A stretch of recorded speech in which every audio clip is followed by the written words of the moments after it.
Well, hello, everybody.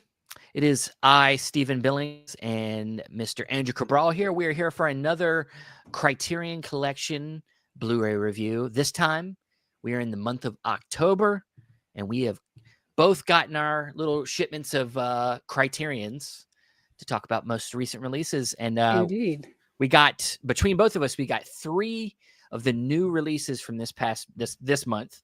And we're going to talk about them. We're going to talk about some of the features. We're going to talk about what we think about the new, I believe all these have gotten new 4K scans. So let's talk about it. So between both of us, we both got Altered States. Well, let me get mine. Altered States. Completely discombobulated, which is coincidental for this movie. Yeah. Ken Russell directed this, starring William Hurt. And then also the David Cronenberg film, A History of Violence. These are both 4Ks. And then Andrew got a third film. I did. Luckily, I was lucky enough to get Guillermo del Toro's Nightmare Alley. Now, this is the 4K UHD, essentially Digipack collection. This is a 4-disc set. Yeah. It's got 2 4Ks and 2 Blu-rays, I believe. But we'll get into it. But luckily, just in time for his newest film that is currently going to be coming out in Frankenstein. So, way to go, Criterion, for the great marketing timing on this. Yes. And of course, Nightmare Alley. It's October, Halloween. It all fits right in. Yes, for sure. So yeah, if you don't know, I was about to say, if you don't know who Criterion is, of course you do. Criterion's kind of the godfather of the physical media landscape. So they always bring us, I think I would say subjectively, probably the best. They bring really honestly the best films from all around the world, I think. Right. It's been a curated collection of movies going all the way back. They've been around since the 1980s. They've been around on Laserdisc, DVD, Blu-ray, and now 4K. Yeah. So and like you said, Stephen, it's kind of a collection of everything all over the world from all kinds of genres, subgenres, everything. I mean, if you're a collector out there, Criterion is a great way to start off getting deeper involved in your collection. That's where I started getting deeper titles. Me too. And I'm pretty sure a lot of other people too. Yeah. I mean, me getting into boutiques really started with Criterion and probably Scream Factory. Unfortunately, we're hearing bad news about them right now, but that was that was kind of my beginnings was them 2 labels. And Criterion's just, it's a good way, and obviously it's all subjective, but like I would say, they're a label that's detailed on quality, not only just their releases, but like, picking quality films that they think are important and have some kind of, importance to society, importance to humanity, things that are educational, so. Oh yeah, I've learned so much just by watching the movies and the special features.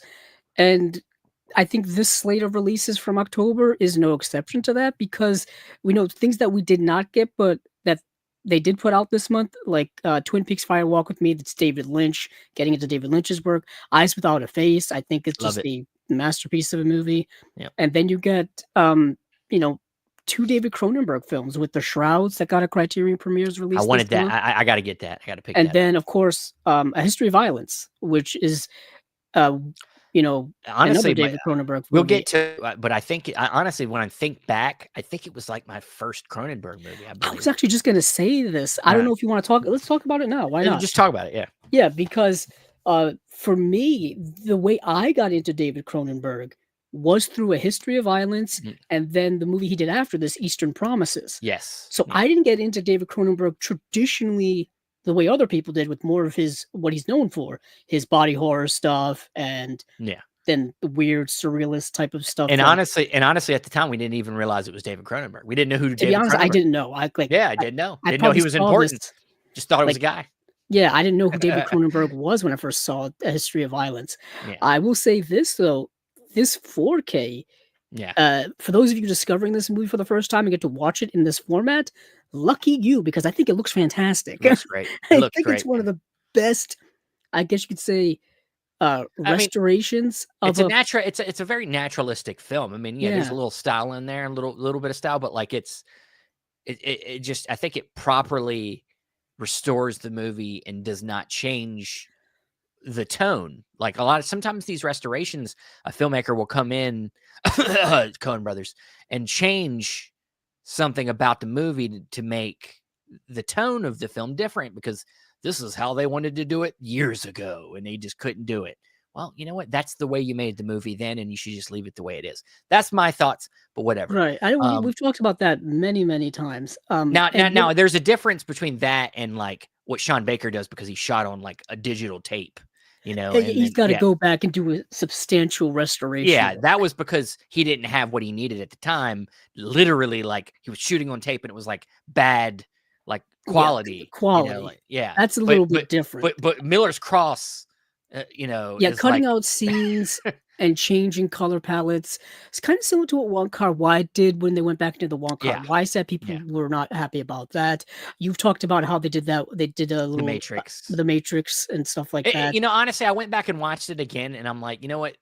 It doesn't bothers me as much as it used to, but it's still, yeah. I just like I don't understand. Like, not like it's not only a problem with in this sense, but like this is a the film world in general, like not having this like reverence for the past and not like looking at that is like cherishing that idea of like we did this then and that's what happened and it should stay there.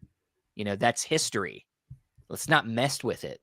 That's why George Lucas bothers me all the time with his wanting to go meddle with stuff. And like, I'm just like, dude, like, can't you like cherish that you did that thing with what you had then Yeah, I instead of mean meddling that's with it? almost the example everyone goes back to, and even to this day, there is a battle over the preferred uh, Cuts.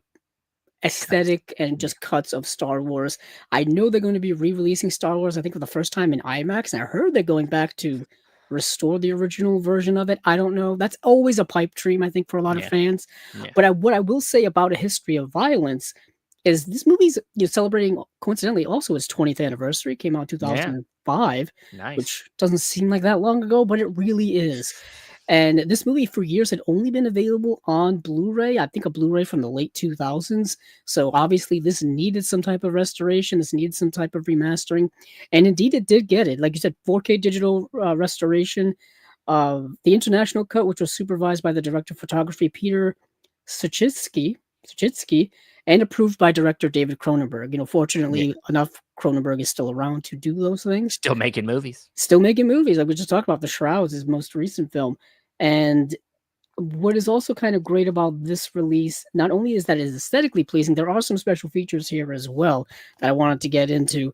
I didn't get to see all of them, but I think they're worth mentioning. I mentioned them here, Yeah. when we covered it here on Chasing Labels, but it's worth mentioning again at when you actually have the release as a Well, reference. yeah. I focused on the new stuff. Like, Yes. yeah. Because I mean, there is a lot of archival stuff on all these releases.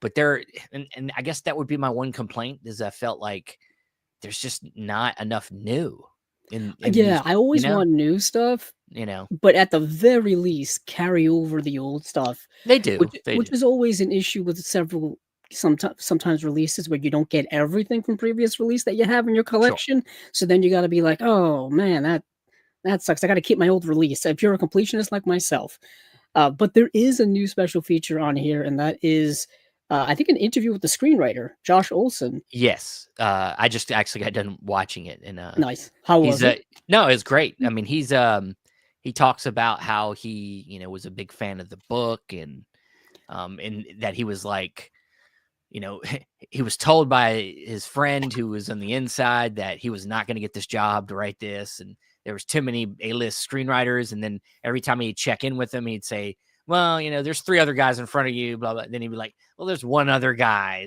and then he like got the job and he's like, oh shit, Yeah, the world of screenwriting is kind of crazy if you yeah. know it, or if you just do any little research on it. Screenplays, by the time a movie is made, has probably gone through Oh, so many different screenwriters, so many different sometimes. Yeah. rewrites and redos and all kinds of stuff.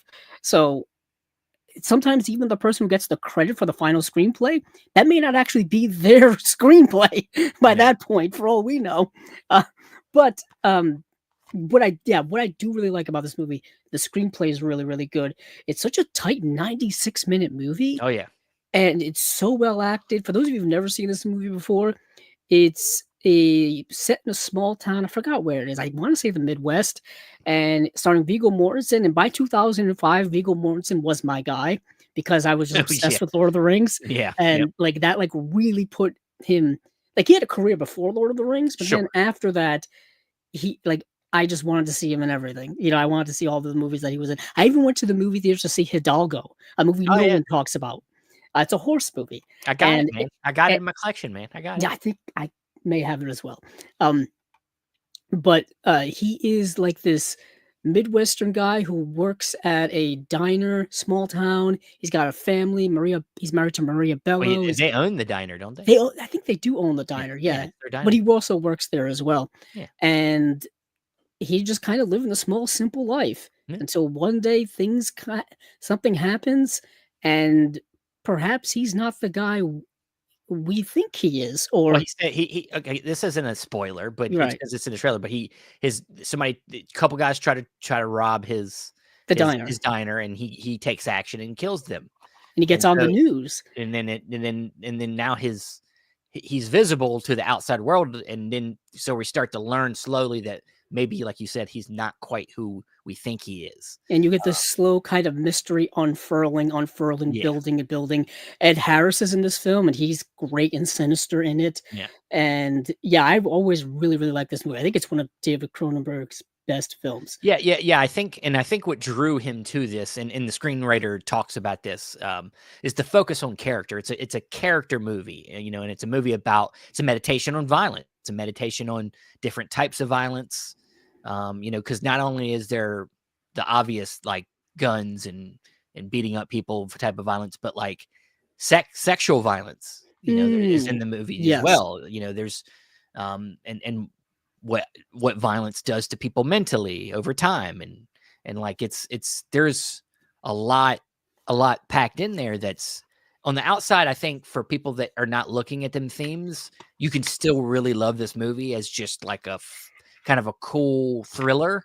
But like digging into it, there's a lot there, and there's a lot to the performances, and not only him, but his wife, and his son, who is kind of like struggling in this movie, like with bullies at school, and like his sense of wanting to defend himself, and like it. Yeah, I mean it's got a lot there, and Oh yeah, there's a lot in this movie. And yeah, revisiting it for the first time in a long time, I was reacquainted with how great it actually is. I think I even have a deeper appreciation for it now. yeah. What I also have an appreciation for is the little details in here, like the booklet, which which is laid out like It's got the receipt of what Ed Harris got when he went to the yeah, I just guess that is coffee, just coffee, just which coffee. costs $2.15. And so you get the little fold out 2-disc set here. It's got coffee mug on, well, coffee. What do you call that? Uh, coffee. I mean, coffee. I don't know. Coffee pot. Coffee pot. What am I Coffee pot. thinking? Yeah. What? God, Yeah. I'm blanking here. I got a coffee cup in my hand, and I Yeah, can't figure it out. like yeah, it's got the old like you would see at diners and whatnot. And there's a little bit of artwork here on the inside that you can see where I think it's like an animation of like Mm, countryside and whatnot yeah. because of the rural setting of the movie. But yeah, this was a long time coming. I think people have been waiting Yeah. years for this, Yeah. and I think it's well worth it. Like I said, it looks amazing. It isn't. I think it is in Dolby Vision. Yeah, there's the Dolby Vision HDR, and yeah, I think it looks fantastic. Yeah. I mean, That's what I was really impressed by. now we need Eastern Promises. Eastern Promises does have a 4K from Does it have it? Kino Does it? from a Okay. couple of years Oh, ago. you know what? I have it. Yeah, I I was have gonna it. say you may What's have funny is I'm pretty sure I have it. it. Yeah. I could be wrong. I But might have forgotten to get it, but what yeah. is interesting is after that one came out, people were like, "Hey, A History of Violence has to be next." They seem to go hand in hand because they Yeah. came out one right after the other. You figured it would come out I'm gonna check my catalog here and just so I just can to get make an answer. sure. Just so I I can get guess an answer. I'll vamp in the meantime. I got it. Yeah, I got it. Ironically, I own it. William Hurt is both in A History of Violence and in Altered States as well. Oh my God, what a Position. transition. So we're going from 2005 back to 1980. So let's get back in the machine, the time Hi, machine, and Joseph. get Hi, back there. Josephine. Oh, Josie's here. Nice. Um, so yeah, Altered States, Ken Russell, he is known for his, um, interesting filmography, to say the least. I've only seen a handful of his movies. I've seen The Devils. Same here. I've seen Tommy. I've seen, Same here. and this, I believe I've seen, was it The Layers of the White Worm? Is that the name of the movie? Yeah, I'm pretty sure I've seen that as well.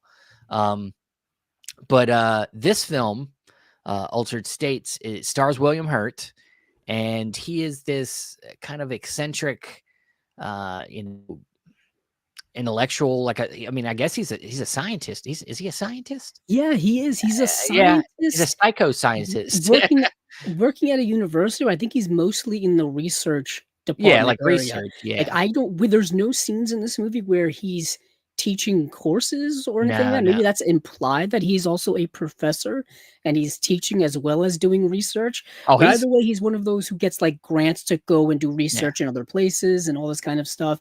And right away in this movie, he's dealing with the altered state of mind, really, because this movie starts off with him in like a deprivation tank, I yeah, believe. yeah. Literally the first shot of the movie. He's floating in a tank. You see his head, and it's not like your tip what you would see later in the movie, which I think is what a lot of people think about when they think about the a deprivation tank, where it's like closed off, you can't see anything, it's completely silent on the inside, and you're floating in water.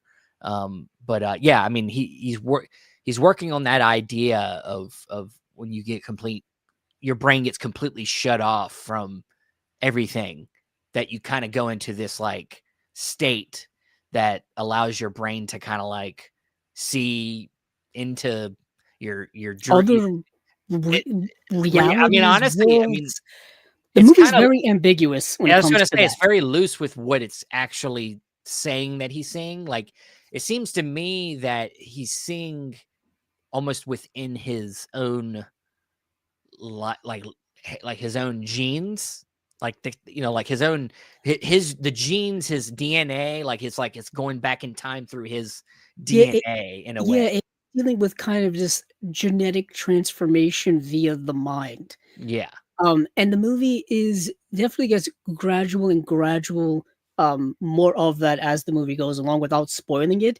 Um, what's fascinating about the movie is that it does take place over a significant amount of time. Like we see him early on, like just yeah, getting into these experimentations, playing around and working on certain theories and certain things like that. And then like 10 years goes by and he gets kind of back into it full time. yeah, And there's also a kind of side B plot about him meeting this young woman and they get married and have children and a family and stuff like that.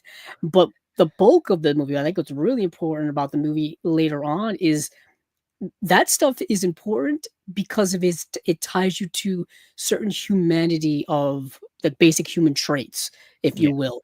And this movie's kind of dealing with this idea of animal versus human, like things like that, but also how far you should push science, which I think is a cautionary tale we see in a for lot of sure. movies. Yeah, Jurassic Park is a big one. yeah. Maybe you shouldn't be making dinosaurs. There's a reason why they went extinct. But I think that what you just brought up is kind of the main thing, is like kind of then like what us as human beings, Homo sapiens, what is our purpose? What are we supposed to be doing? Are we supposed to be nurturing? Are we supposed to be having families? Are we supposed to be doing that thing that the normal people do, that he did in that 7-year gap with the woman he meets? Or should he be like pushing himself to find the limits of life and death? Yeah, Like find should the like, yeah, I mean, pushing the limits of science and biology and genetics and reality. I will say this movie goes for it when it Oh, comes for to sure, yeah. pushing things, and that's Ken Russell Yeah, through and through. Ken Russell, ever the provocateur of a filmmaker, like we just mentioned, The Devils. You mentioned Tommy, which is a rock opera with like yeah, music from The Who, which is insane. it's awesome. I've seen other movies that he did, like Gothic, which is crazy, that he also did in the '80s. And yeah, he's ever the provocateur when it comes to a filmmaker. Very much a precursor to a lot of those guys now. Like I put him like with Lars von Trier and Gaspar Yeah. Noé and Nicholas Winding Refn and stuff like that. Like I feel like they watched Ken Russell and was like, "Hey, I want to be a filmmaker like that." They just took it up a notch, like, in the sense of, Yeah, they like, just made it even more weird. made him more art housey, like Yeah, Nicholas Winding Refn's a great reference, like, yeah, that's him, but, like, fucking art house, like, like only super art God house. forgives Nicholas Winding Refn, Yeah, yeah. perhaps. But Altered States is actually, I think, Ken Russell's first foray into like making a Hollywood film. What was it? Yeah, it was his first film for Hollywood, yeah. First First film and for Hollywood, and it's like I said, starring William Hurt, very hallucinogenic, and there are some special features on here. Once again, not a lot. There's a new audio commentary with film historian Sam Deegan. There's an archival interview with director Ken Russell and actor William Hurt. So those are two separate interviews. right. The Ken Russell one I think was done in 1980 on a some type of talk show. I think it was Paul Ryan or something. And then there's a short 6-minute interview with William Hurt at the what's it, the New York City Yeah. 9th Street Y or something like that. Yeah, yeah. I What's forgot what it unfortunate, was. obviously, unfortunate, we don't get a lot of new stuff with them because they have unfortunately have passed, but Yeah, unfortunately, by this time, William Hurt passed a couple of years ago. I think in yeah, 2022, yeah, with from pancreatic cancer, I yeah. believe, tragically so. And then I believe Ken Russell It's passed been away some in years. 2013, Yeah. something like that. Maybe So early. we I don't know. I'm getting my unfortunately, dates when it mixed up. comes to that side of it, we don't get a lot, but we do There's get one a new new interview, feature. which is great. It's awesome. Yeah, with the 35 visual it's like effects. 35 minutes, 36 Yeah, minutes, and it's the person who worked on the special effects for this movie, because this was a heavily special effect movie for the time, and a lot of it was done practically yeah. because, CGI and computer graphics weren't quite the way, they are now at the time. And look, you can watch this movie and probably say, hey, some of these are some really cheesy effects, like, and yeah, I mean, they didn't all age well, but for the time, like with what they were working with and what he was going for, and I like how he talked about how he looked at visual effects as like a character in the movie. Like I thought that was interesting how he talked about it, because this guy that did the visual effects, what was his name? Brian Farron. He was like a genius. Like he graduated high school at 15, went to MIT, and then decided to leave school and then just started doing essentially light work for rock stars. He was doing Paul McCartney, doing their light shows for him. And looking at it in the sense of how what he does with this visual spectacle as a way of in a sense manipulating the audience, that it's a way of telling a story. It's a way of, it's its own character, in this event at this music show. So then he's like, well, I'll do this movie. It's its own character in the movie. So just like how we feel like scores are their own characters, or the place that the movie takes place in, or, Yeah, I love you how know, he was just talking about how they were making the movie and how, you know, it would take them a while to just do like 15 seconds worth of an effect shot.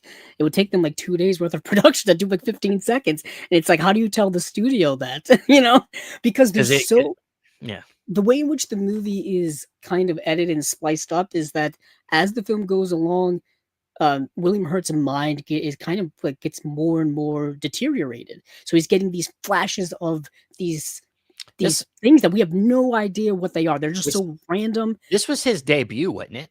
Is it Or, William Hurt's debut? or it was his Maybe starring debut, I think, where he it is starred. 1980. Yeah. That does make a lot of sense. I know. I will say this though, he kind of owned the '80s in very much in a lot of Oh ways. That's where yeah. he had his most success.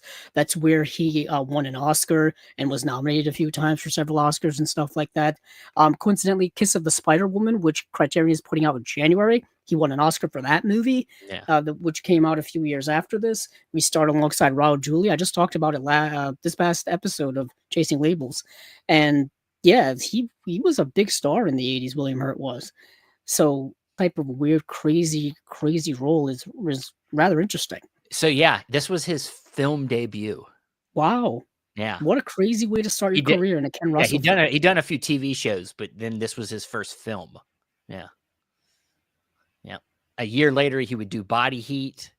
Yep, And then The Big Chill was in '83. yep. Lawrence Kasdan. That's also on Criterion, ironically. Gorky Park is in '83. Kiss of the Spider Woman's in '85. Broadcast News is in '87. Also on Criterion. I mean, the dude just was killing it. Broadcast News needs a 4K remaster. I'm just going to throw that out there. I really think hopefully it does. they're doing Because that. that Blu-ray's been around for quite a while. I know The Accidental Tourist, I think it has a Warner Archive. I think I have that. Yeah, dude's it was killing it. And then I mean, honestly, for me, I was introduced to him by the movie The Village. Oh wow! M. Night Shyamalan's The Village was like the first time I saw it. I think William Hurt in anything, growing up. So yeah, but Altered States is it's a trip of a movie. I don't think it all works for me. It does have things that, because it is so psychedelic and so just out there, that it doesn't quite all make sense. At least in a first time watch, because this was a first time watch for me. But yeah, it's a cool movie. It's still a cool movie, and I love the performances, and I love something that goes for it like this. So very much so, and you can tell right away just by the artwork that they utilize in here. Some weird stuff going on the inside when it comes to the artwork on the discs, the artwork on this small little insert here. Some imagery in this film is very trippy, very graphic as well. Bloody and stuff like that. So if you're squeamish about those things, also I would say if you have any type of audio visual issues, if you have epilepsy or something like that, or prone to seizures, this may not be the movie for you because of like strobing lights and flashes and all kinds of stuff. So that is a little bit of a warning. But yeah, that's Altered States, the Ken Russell film. I think it's the first Ken Russell movie I have in my collection, coincidentally. Yeah, I think so. I think so. But next up here is Nightmare Alley, which is the Guillermo del Toro film from 2021, I think. It seems they have a deal with that man. It would seem so, because they put out, oh goodness, Pinocchio, his last film. I'm trying to go in order. Kronos, Devil's Backbone, Pan's Labyrinth, Pinocchio, The Shape of Water, and the Mimic they don't have. No. Mimic is supposed to be getting a 4K from Kino. That was announced like 2 years ago, and still no word on that one yet. So hopefully sometime soon. And whatever else. And Frankenstein is next, but I know Frankenstein is over with Netflix, so we're not quite sure. Although Pinocchio was a Netflix movie as well, and then ended up getting a release. Chance. Yeah, so we shall wait and see. But this is the film that came out a couple of years ago. It's his remake of Nightmare Alley. Coincidentally, the Criterion also put out Nightmare Alley on Blu-ray, the one from 1947. And this is Del Toro's version of that. Del Toro, ever the cinephile, taking influence from films of yesteryear in every single way. Heck, he just did Frankenstein. I heard he wants to do Phantom of the Opera next, so he's ever that. I don't think he's going to do it next, but I think he wants to do the movie. He wants to do it. And I know Frankenstein was a lifelong or career-long passion for him. But this movie, probably many of you have seen this from a couple of years ago, starring Bradley Cooper. Who else is in this movie? Let me look this up because I'm blanking right now. Rooney Mara, I know, is in the film. Ron Perlman is in the film. And Toni Collette is in the film as well. Of course, Ron Perlman's in the movie. Yeah, I know. He's in almost all his movies nowadays. He's also like the strong man in the circus. Yeah. So for those of you who've never seen this or its original, it takes place, I think, in the era of the traveling carnival. which would be around early 20th century. I want to say 1930s or so, maybe earlier, maybe 1920s. And Bradley Cooper is essentially needs a job, and he'll do anything.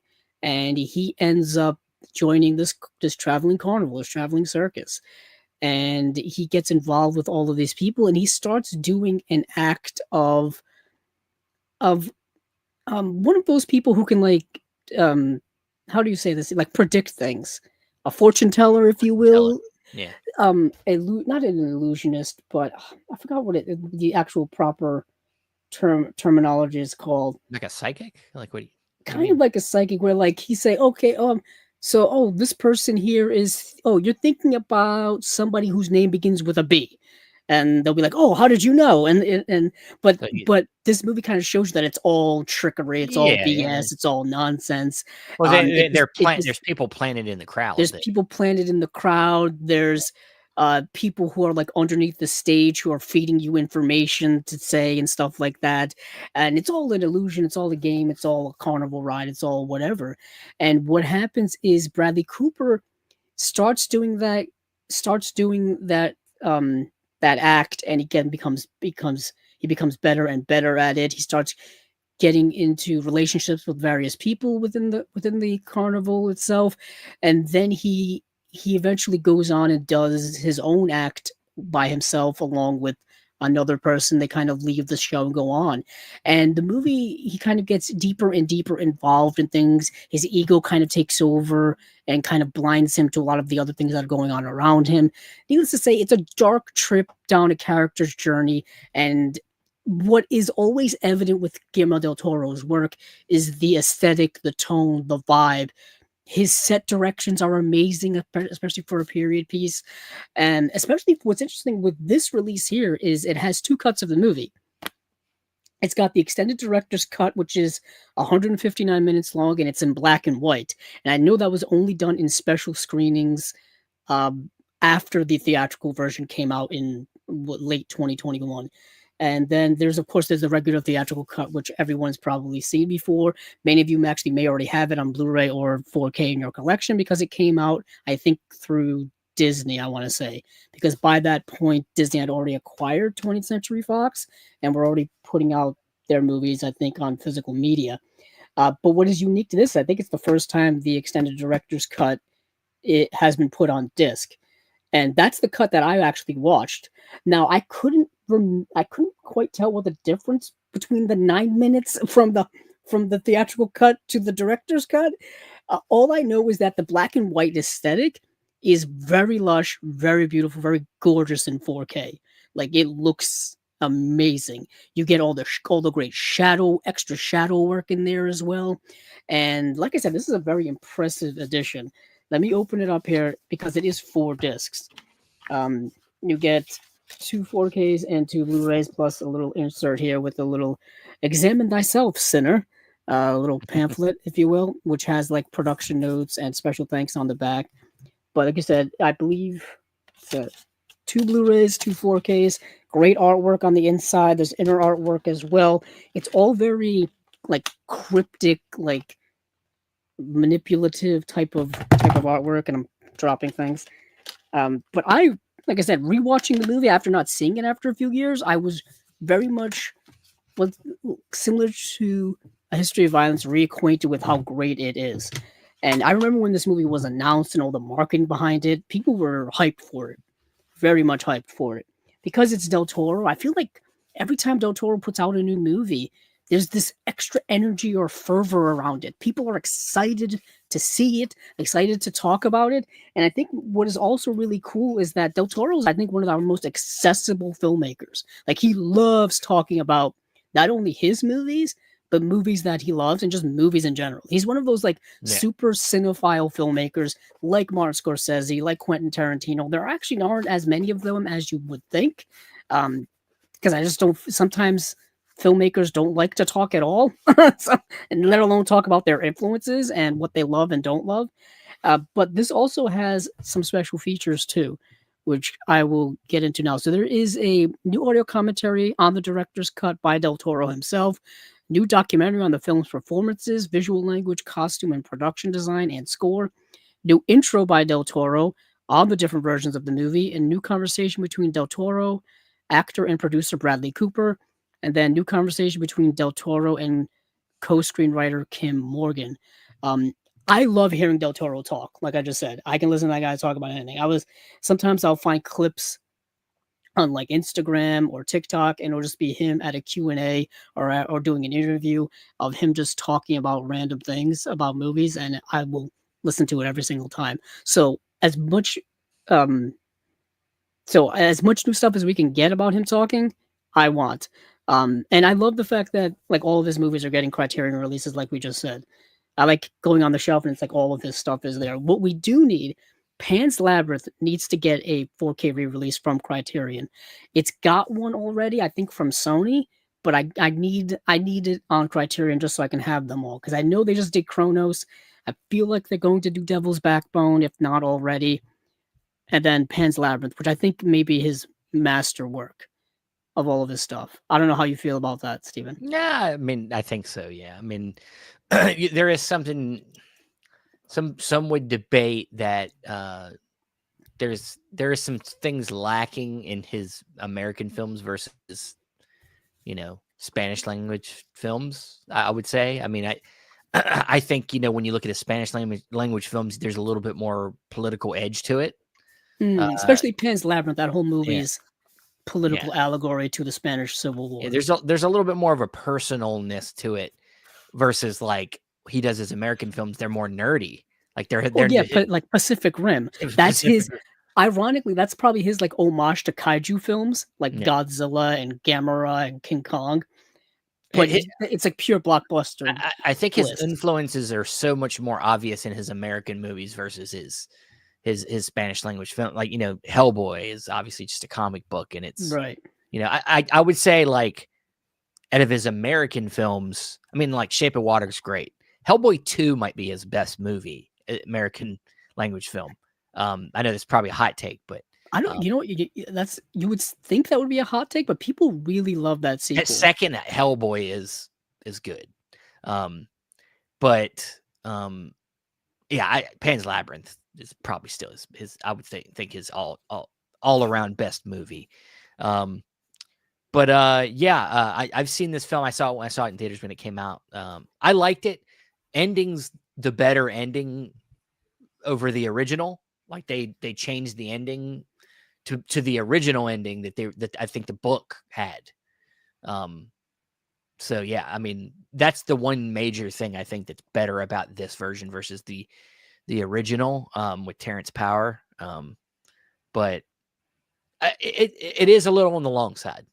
It's a little. It is 2.5 hours. Like both cuts, one cut's 2.5, the other one's 2 hours and 39 minutes. So they're both relatively the same, but I still feel like it moves. Yeah, like the pacing's very good. I think it's I think it gets a little sloggy in there, especially that near the end. There's a whole like kind of third act where the movie just drastically shifts from the carnival setting to just kind of the Bradley Cooper story. So you don't get the eccentricities of the carnival setting that were really, just a feast for the eyes, if you will. But like I said, great cast in here as well. I failed to mention David Strathairn is in the film as well. Great character actor. And Cate Blanchett shows up at one point in the movie as well. Always one of my favorites. But yeah, I actually never got the original release, so I'm glad I held out for this. So now this feels like a couple of things off of my Guillermo del Toro checklist. I got another del Toro film. It's one I didn't have. It's one I was waiting to get, and I got to rewatch, this before I watch Frankenstein. So I get like all the del Toro vibes and feelings. Well, hell yeah. All right. Well, that is it for this rundown review here of a few of the recent releases from Criterion in October. Stay tuned to next month. We should have another crop of releases from Criterion to talk to you about. Of course, if you are not already subscribed here at Chasing Labels, please do that.